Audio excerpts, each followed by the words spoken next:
আপনি কি জানেন লিওনেল মেসি ফুটবল ইতিহাসের প্রথম অধিনায়ক যে কিনা ইসরায়েলের বিপক্ষে ম্যাচ বাতিল করে জরিমানা গুনছেন? না, আপনি এটা জানবেন কেন? আপনার তো এটা জানার ইচ্ছে নেই, বরং আপনার কাজ মেসির সমালোচনা করা। একটা ছবি পেয়েছেন, অমনি মেসির সমালোচনা শুরু করেছেন। কারণে অকারণে মেসির পেছনে আপনি অকারণে পুরো ক্যারিয়ার জুড়ে লেগেছিলেন। তাহলে শুনুন, মেসি ফিলিস্তিনের মানুষের প্রতি কতটা মানবিকতা দেখিয়েছিলেন। সাল 2018 রাশিয়া বিশ্বকাপের আগে আর্জেন্টিনা মাঠে নামবে ইসরায়েলের বিপক্ষে। সবকিছু ঠিকঠাক।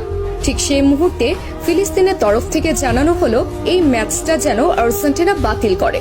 কিন্তু আর্জেন্টিনা ফুটবল অ্যাসোসিয়েশনের তরফ থেকে সেটা সম্ভব ছিল না, কেননা এই ম্যাচটা বাতিল করলে মোটা অঙ্কের জরিমানা গুনতে হতো এএফএ কে।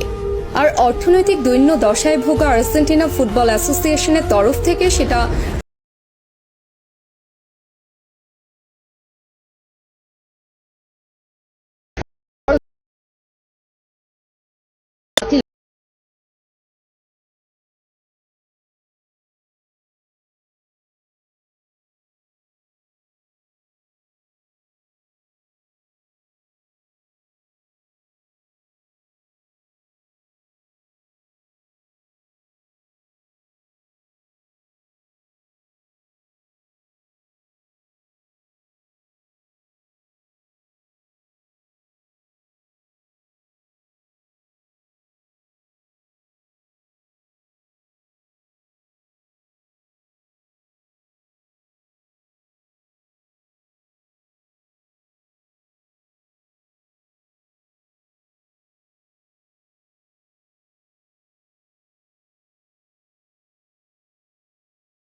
মেসি তাহলে কিভাবে ওই ছবির জন্য সমালোচনার প্রাপ্য হন?